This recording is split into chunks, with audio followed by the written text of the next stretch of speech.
Mr. Speaker, I want to apologise. I know that millions of people across this country have made extraordinary sacrifices over the last 18 months.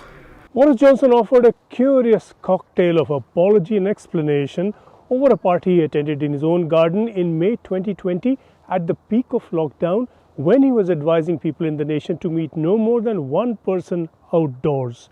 He now says he did not know it was a party that he attended and where people had been asked to bring their own booze, but he has apologized because he says he understands that people will think that this was a party.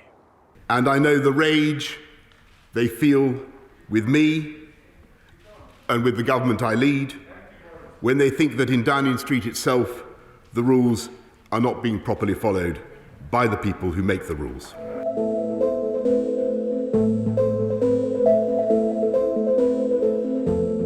Boris Johnson had insisted earlier that no rules have been broken. He denied even that parties had taken place. But in the face of new revelations and growing public pressure that confronted him with these parties, Boris Johnson ordered an inquiry by a senior civil servant.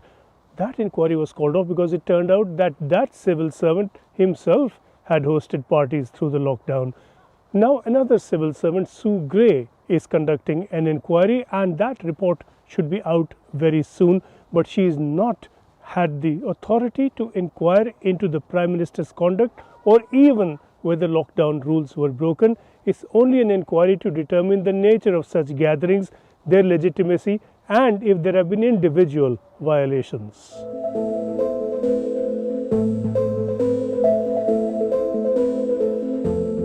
The crisis has set off differences within the cabinet. Of the two front-runners considered potential replacements for Boris Johnson, Foreign Secretary Liz Truss has said that she backs the Prime Minister 100%. The position of the other, Rishi Sunak, the Chancellor of the Exchequer, as the Finance Minister of Britain is called, has been more nuanced and more shrewd.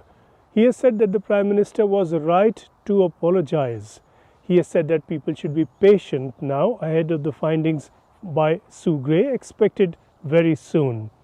The position of Home Secretary Priti Patel has been emphatically different from that of Sunak. She has said that contrary to Rishi Sunak's position, she backs the PM emphatically.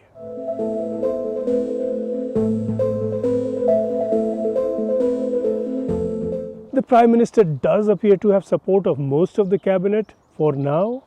Whether he has the support of most of the country is another and more worrying matter. Support for Boris Johnson has been plummeting over recent weeks. Last month, the party lost the North Shropshire by-election, and that was a seat that the party had held for 200 years. Quite apart from what the cabinet decides and how most ministers view this, the question now ahead for members of parliament and for members of the party is whether Boris is a winner or a loser for himself and for them. It hardly helps that new scandals pour out by the day. It now turns out, and again through revelation in the media rather than any voluntary disclosure from number 10 or from the Prime Minister, that yet another party was held last year again through a lockdown, and this one on the eve of the funeral of Prince Philip.